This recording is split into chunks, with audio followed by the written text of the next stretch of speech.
warm good afternoon and welcome to all respected Chairman Sir, Professor Dr. Devendra Kumar Modi, respected our Chief Mentor Sir, Professor Dr. Rakesh Kumar Khandal, respected Administrator Sir, Mr. Meghra Sharma, respected Director Sir, Dr. Dipankar Sharma, respected all heads of department, faculty members, and dear students. And also welcome to our esteemed alumni, Mr. Ravinder Singh, batch 2003 to 2007, Operation Manager, NTPC Tanda, Uttar Pradesh. Today, our webinar topic is superconducting transformer, a distribution component. As we know that transformer is a static device which transforms uh, current or voltage one level to another level.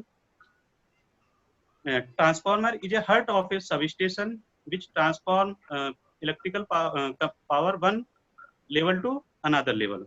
Superconductivity phenomena is losing resistivity when sufficiently cooled a very low temperature. Superconductor conduct electricity without resistance or losses are zero. Superconducting transformers has many advantages over conventional transformers, such as its size is reduced more than 1 by 3rd weight and volume reduced losses more than 1 by 4 compared to conventional transformer. Uh, Today webinar presentation is presented by our student Rishabh Pratham, second year electrical, and Mr. Raghavendra, uh, third year electrical engineering. So I am requested to director sir to allow me to start the webinar. Please start. Thank you, sir, for giving us this opportunity. A very warm good afternoon to one and all present here. I, Rishabh Pritam, currently studying Bachelor's of Technology from Electrical Engineering branch in second year from Dr. Kedarnath Modi Institute of Engineering and Technology. Today, we, including my senior, Mr. Raghavendra Kumar Singh, have got a golden opportunity to organize a webinar on superconducting transformer. So, without wasting any time, we are going to start our presentation.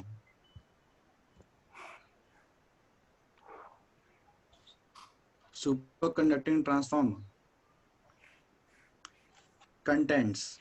Our presentation will include introduction of a transformer in which we will first know what is a transformer, its construction, its main parts, working principle, types, and then different types of transformer. Then superconductivity, its applications, discovery, and at last superconducting transformer.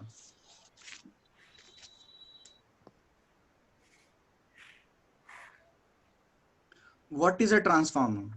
A transformer is a passive electrical device that transfers electrical energy from one electrical circuit to another or multiple circuits. Or we can say that a transformer is a static device that transfers electrical energy from one circuit to another without changing its frequency. A transformer is used to convert high alternating voltage current or power level to low alternating voltage current or power and vice versa. That's why it is called the heart of the substation.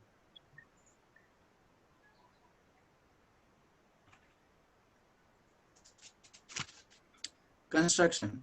A transformer mainly consists of the magnetic circuit, electric circuit, dielectric circuit, tanks and accessories.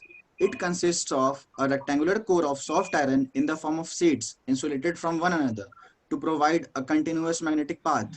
Two separate coils of insulated wire, a primary coil, a secondary coil, are wound on the core. These coils are well insulated from each other. The coil on the input side is called the primary coil and output one is called the secondary coil. The core is made up of sheets of insulated from each other to reduce eddy current losses. Main parts of transformer. Here in this diagram, we can see that there are different parts of a transformer. The first is laminated core. The core is made up of laminated sheets to reduce eddy current losses. AC voltage source. The input is an AC voltage source. Primary winding. Primary winding is the winding connected to the source voltage. The magnetic core of an electrical power transformer comprises primary, secondary, and tertiary windings, with primary winding on one side and secondary winding on the opposite. Magnetic flux in between is what connects them on the core, allowing currents to flow. Secondary winding. Secondary winding is the winding in which load or output is connected. Magnetic flux. The magnetic flux is often denoted by phi. The magnetic flux through a surface is the surface integral of the normal component of the magnetic flux density passing through that surface. In this slide, we will learn about the different parts and their functions. There are three main parts in a transformer: primary winding, secondary winding, and tertiary and enclosure. Primary winding is connected to the load current, receives energy from the AC source, and create magnetic field to cause mutual induction. Secondary winding. Secondary winding receives flux from the primary winding due to mutual induction and then delivers it to the output load enclosure. In the transformer, the functioning parts are covered by an enclosure to protect from dirt, moisture, and any mechanical damage. Working principle. The transformer basically works on the principle of mutual induction of two coils. The changing current in the first coil creates a change in magnetic field. The changing magnetic field induces a changing voltage in the second circuit.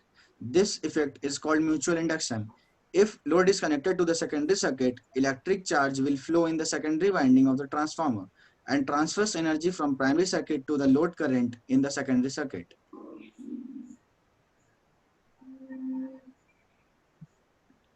Types. There are generally two types of transformers: step-up transformer and step-down transformer. Otherwise, some other important types are auto transformer, polyphase transformer, potential transformer, current transformer, and instrument transformer. In this picture, we can see 9 different types of transformer. The first is step-up transformer. In this, we can see the number of turns in the primary coil is less than the number of turns in the secondary coil. It is used to increase the voltage level for electrical transmission. Step-down transformer. In this diagram, we can see the number of turns in the primary coil is greater than the number of turns in the secondary coil. It is used to decrease the voltage level for household transmission. Isolation transformer. An isolation transformer is a transformer used to transfer electrical power from a source of alternating current power to some equipment or device while isolating the power device from the power source, usually for safety reasons. Air core transformers. Air core transformers are designed to transfer radio frequency currents, that is, the currents used for radio transmission. They consist of two or more coils wound around a solid insulating substance or on an insulating coil form. Iron core transformer, a transformer in which laminations of iron or other magnetic materials make up part or all of the path for magnetic lines of force that link the transformer winding. Ferrite core transformers. A ferrite core is a type of magnetic core made up of ferrite on which the winding of electric transformer and other wound components such as inductors are formed. It is used for its properties of high magnetic permeability coupled with low electrical conductivity. Three-phase transformers. A three-phase transformer is made up of three sets of primary and secondary windings. Each set wound around our leg of an iron core assembly. Essentially, it looks like three single-phase transformer. It is used in substation and for commercial use. Single-phase transformer. As we already know that single-phase transformer is a type of transformer that utilizes single-phase alternating current, meaning the transformer relies on a voltage cycle that operates in a unified time phase. Distribution transformer. It is a transformer that provides the final voltage transformation in the electric power distribution system, stepping down the voltage used in the distribution lines to the level used by the customer. Step-up transformer. A transformer that increases the voltage from primary to secondary, or can be said that it is a device that converts low alternating voltage to high alternating voltage. In other words, the transformer in which the number of turns in the primary winding is less than the number of turns in the secondary winding is known as step-up transformer. It is mainly used in power generating substations to increase the voltage rating for transmission. Step down transformer. A transformer that converts high voltage and low current from the primary side of the transformer to low voltage and high current value on the secondary side of the transformer. Or we can say that a transformer that converts high alternating voltage to low alternating voltage is known as step down transformer. The number of turns in the primary winding is greater than the number of turns in the secondary winding. These are used mainly in household and commercial distribution. Auto transformer. An auto transformer is an electrical transformer with only one winding in which portion of the same winding acts as both the primary winding and the secondary winding. Here, auto refers to single coil acting alone, not to any kind of automatic mechanics. It has two end terminals plus a third at an intermediate point for electrical connectivity. An auto transformer can be used as both step up and step down transformer. It has an advantage over conventional transformer because of being smaller, lighter, cheaper, lower losses and increased VA rating. But its disadvantage is that it cannot be used at high voltage level, thus mainly used for practical purposes. Polyphase transformer. When transformers are used to provide three phases, they are generally referred to as polyphase transformers. When we connect three primary coils and three secondary coils of a single phase transformer in a fixed configuration, then we can use the transformer on a polyphase supply. For a polyphase instruments or metering from high voltage or high current circuits, safely isolating secondary controls from the high voltages and the current. Instrument transformers are current transformers designed to be looped around conductors and is also a measurement device. Current transformers. A current transformer is a type of transformer that is used to reduce or multiply an alternating current.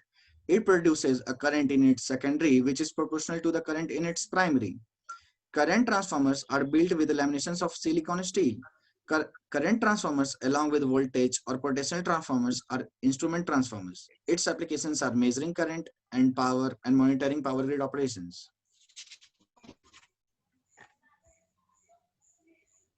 Potential transformer. Potential transformers are also known as voltage transformers. They are parallel connected type of instrument transformers.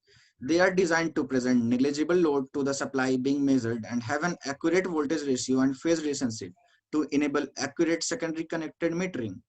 There are three primary types of voltage transformers: electromagnetic, capacitor, and optical. It transforms voltage from high value to low value. It is made up of high quality steel operating at low flux densities. It is used in electrical metering systems, electrical protection systems, used in relay and metering circuits. The further presentation will be done by my senior, Mr. Raghavendra Kumar Singh. A very warm good morning to everyone. This is Raghavendra Kumar Singh, pursuing Bachelor of Technology in third year electrical branch from Dr. Kedarnath Modi Institute of Engineering and Technology. Before discussing the superconducting transformer, let's talk about superconductivity. Superconductivity is the phenomenon of losing resistivity when sufficiently cooled to a very low temperature, that is below a certain critical temperature. It is a set of physical properties observed in certain materials where electrical resistance vanishes and are expelled from the materials. Any material exhibiting these properties is a superconductor. The temperature at which electrical resistance is zero is called critical temperature.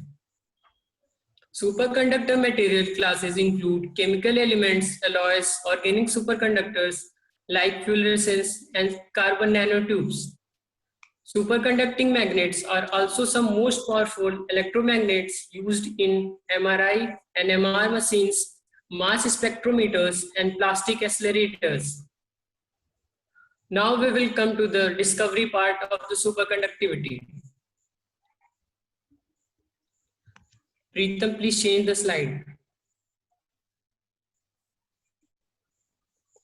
Superconductivity was measured in 1911 by E. Kamerlingh Onnes, who was studying the resistance of solid mercury at cryogenic temperature using helium as refrigerant.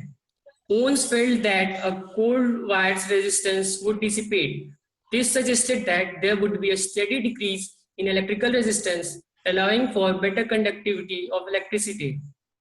Onnes passed a current through a very pure mercury wire and measured its resistance. As he steadily lowered the temperature, much to his surprise, there was no resistance at 4.15 Kelvin.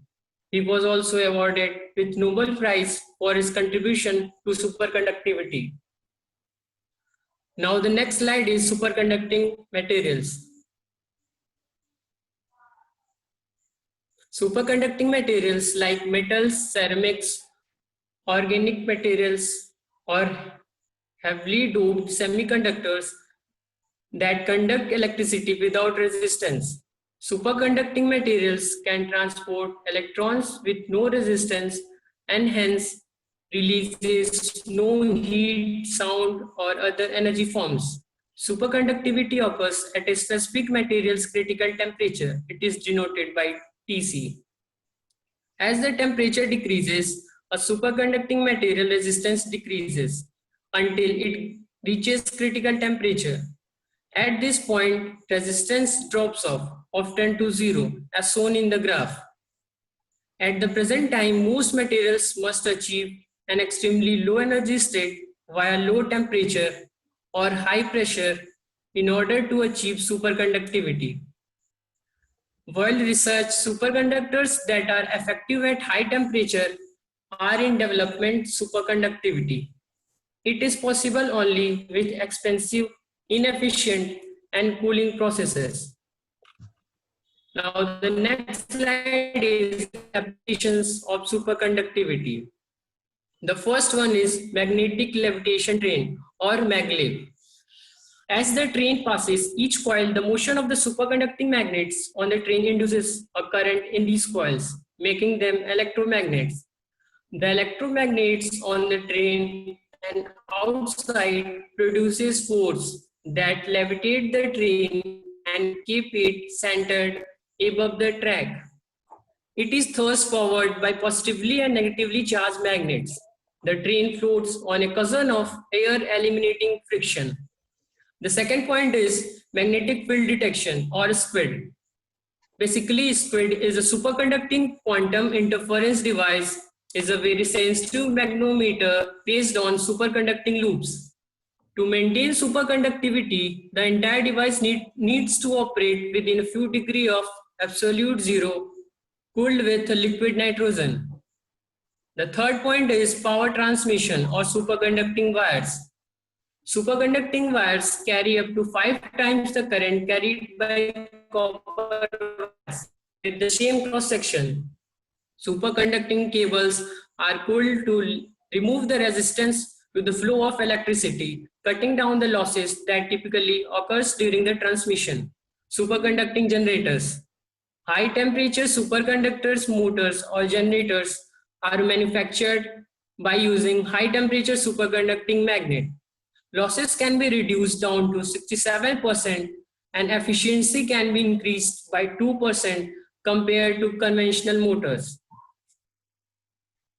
Now the next slide is superconducting transformer. The discovery of the new class of high temperature superconductor materials in 1987 inspired vision of power grid. With the superconducting devices like motors and generators, transformer cables, fault current limiters, and magnetic energy storage. Superconducting transformers cooled with liquid nitrogen and can be lighter and more efficient than power transformer. Pritam, please change the slide.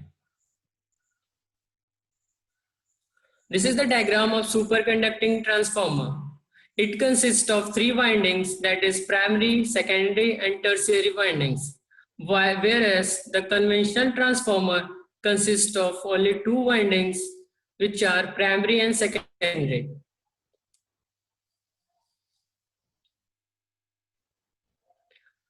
Now the superconducting transformer is reduced more than 1/3 in weight and volume. It reduces current loss more than 1/4 compared to conventional oil transformers. Motivation for developing superconducting transformer is not based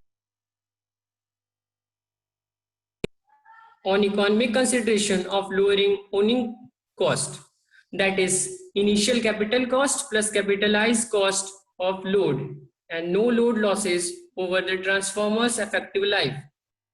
High temperature superconductors provide highly efficient transformers with half size and weight, elimination of hazard oil, reduced leakage reactance, improved system performance, reliability, and safety. Losses in high temperature superconductor wires and cables are significantly lower than losses in conventional power transmission and distribution lines. Because of liquid nitrogen cooling based high temperature superconducting windings, modern high temperature superconducting transformers have very long life if it is always operate at cryogenic temperature even during overload condition. Now we will talk about the elementary configuration of superconducting transformer.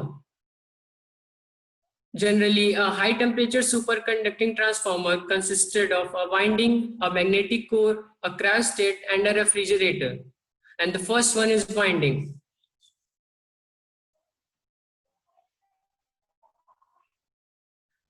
High temperature superconductor wires, which are commonly used in high voltage power transformer, can be divided into two parts.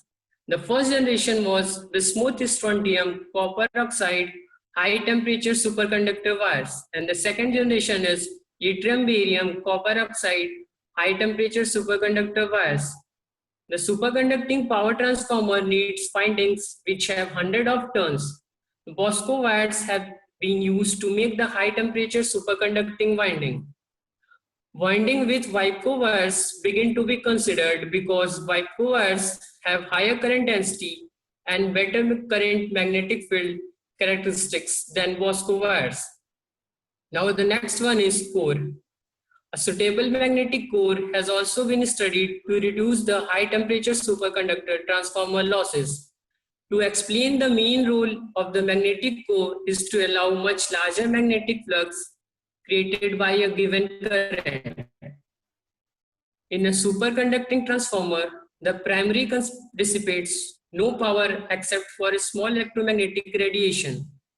So near 100% efficiency can be obtained with no core at all. Few types of core of high temperature superconductors are: the first one is warm iron core, the second is cold iron core, and the third is conduction core. Let's talk about the warm iron core. It has low cooling power and has expensive cryostat. The second is cold iron core. It is simply cryostat and it has high cooling power. The third is conduction core.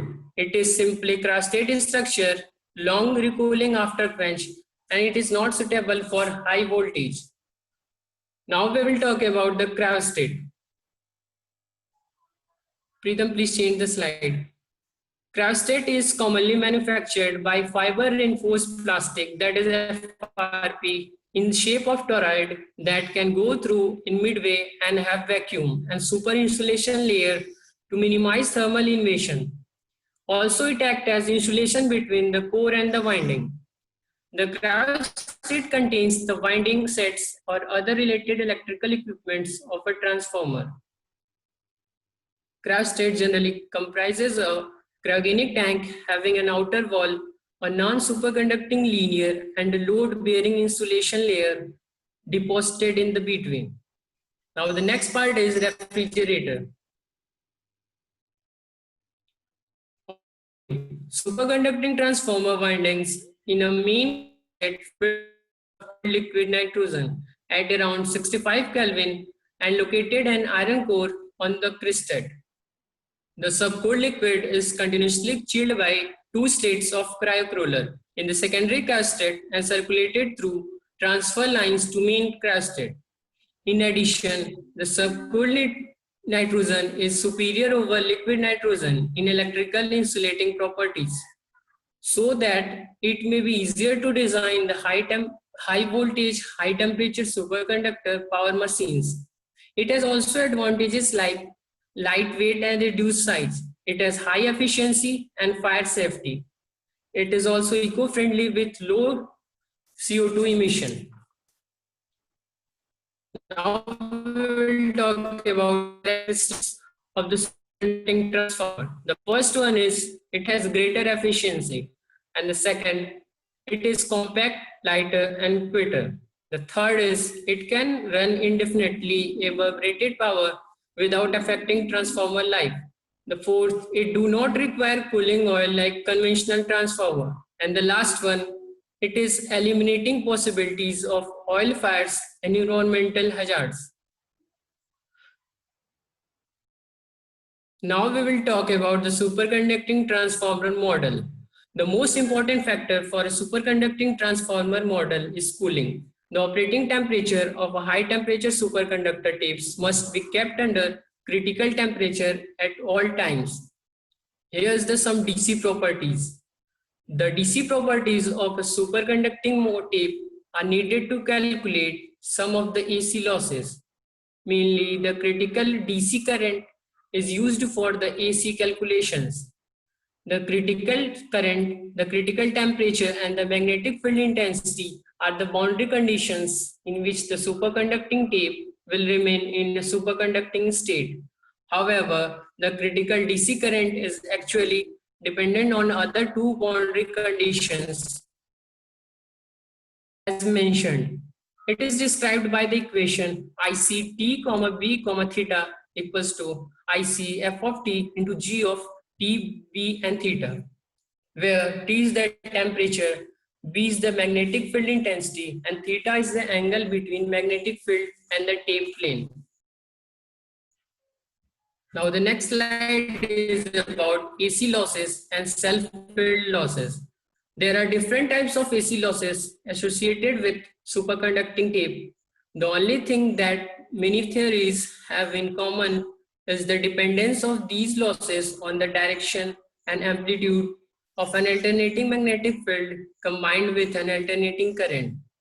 The self-field loss is associated with the magnetic field that is generated by the tape itself. When an AC is passed through magnetic tape, this is independent of external magnetic fields and is due to the penetration of the magnetic field into the tape. The second one is eddy current loss. The eddy current loss is due to currents induced by external magnetic fields in the metal matrix of the superconductor. Hence, the induced eddy current are assumed to be low frequency and skin depth is significantly larger than half the thickness of the tape. Now the next slide is about the magnetic field magnitude and orientation. The field direction and magnitudes are required for certain calculations of AC losses of superconductors. It is assumed that it is being operated in the linear region of the BH curve of the core. It describes the theory and equations to calculate field direction and magnitude of full core transformer. The ideal transformer assumes that excited windings links all flux through the windings and the core.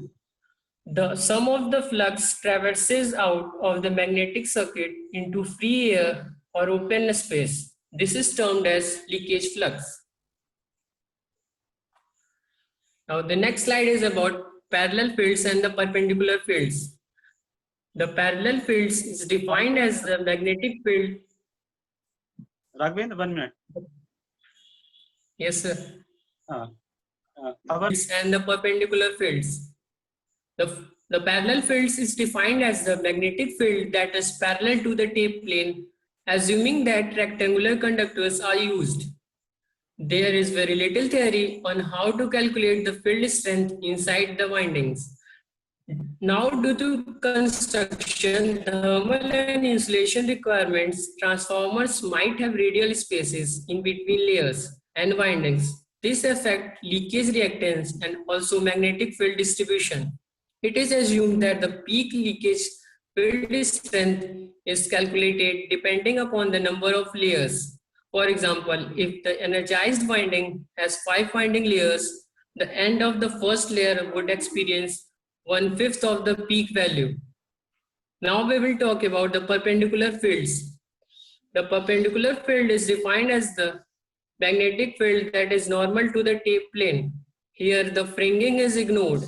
Hence, the field is assumed to have an angle of 90 degree with respect to tape plane. As a worst case scenario, only the ends of windings are affected by this perpendicular field, and the field strength can be assumed to be same magnitude as the parallel fields. In reality, most of the perpendicular fields will be flowing in the steel and not through the winding itself. Hence, critical current would not be derated as much in comparison with the model. Now, the next slide is about the testing methodology. The first one is copper Markov transformer testing method. The short circuit test involved sorting outside winding and applying voltage on inside winding. This test was performed for 1 minute. The loaded circuit test was performed at 230 volt and 11.3 kilovolt ampere load with a power factor of 0.97. This test was performed for less than 2 minutes as it is destructive and could potentially cause damage to the transformer. The copper Markov transformer was also tested at room temperature. These were open circuit, short circuit, and 10 ampere load test. The open circuit was performed at 230 volt with the inside winding energized. The short circuit was performed with the outside winding shorted and 20 ampere flowing in the primary windings. During the copper Markov transformer testing method, temperature in the windings were monitored using K-type thermocouples with their tips attached to different parts of the windings. Now the second one is superconducting transformer testing method. The superconducting transformer testing method was tested under liquid nitrogen and at room temperature. The transformer was subjected to open circuit, short circuit, loaded test, where all these tests were performed for a duration of 2 minutes or more. The transformer was submerged for an hour before any tests began. This was to ensure that the whole transformer was completely cooled down. The first test was resistance test, and the second test was short circuit test. Let's talk about the resistance test. The test was performed before, during, and after submerging transformer in liquid nitrogen. The superconducting transformer testing method was tested upon open circuit conditions. The voltage was 230 volt on the inside winding. The next test was short circuit test undertaken for 2 minutes duration. This was performed with the outside winding of the transformer shorted. The loading test performed with increasing unity power factor starting from 10 ampere to 60 ampere in steps of 10. Each test was performed for 2 minutes and the temperature in the winding were monitored through all tests and the rate of liquid nitrogen N2 observed in each of these tests.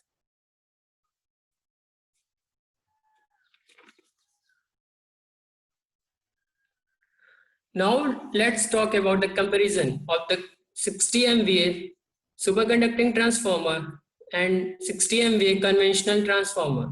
The first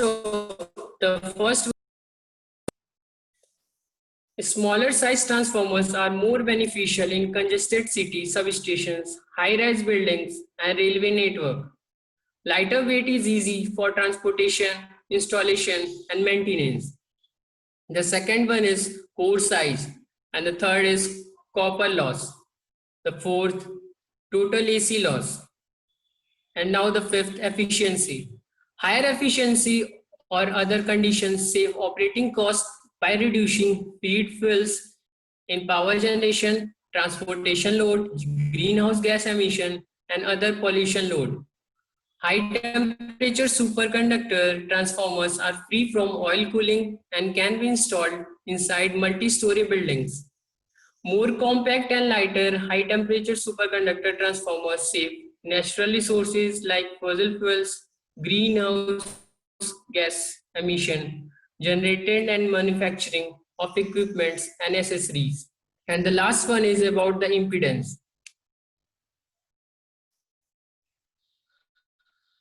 Now let's talk about the advantages of superconducting transformers compared to the conventional transformer.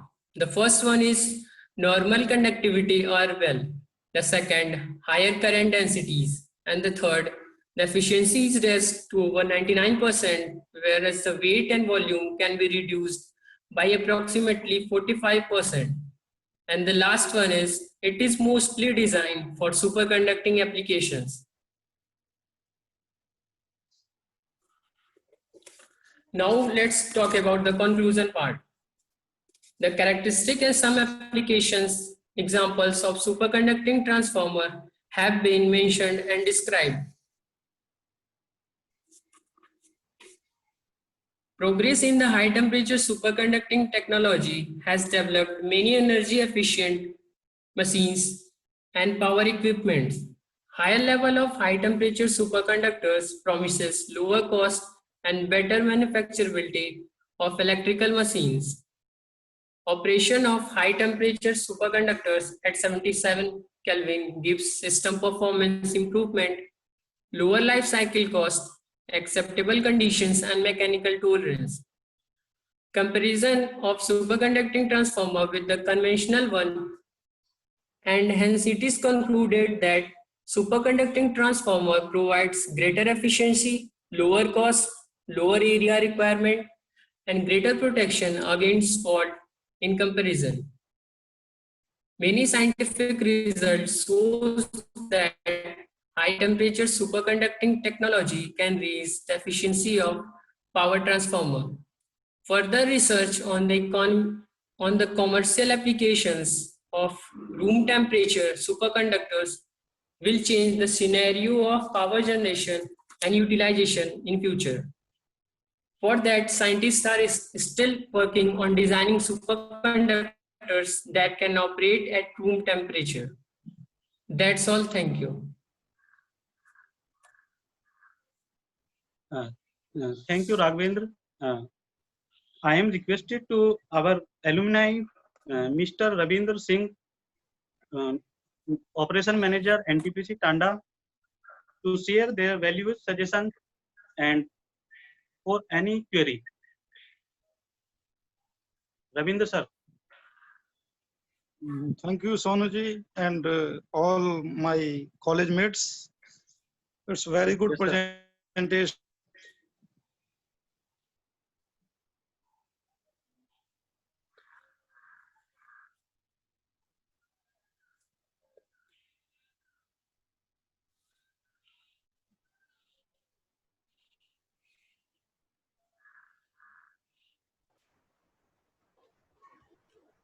Yes, sir.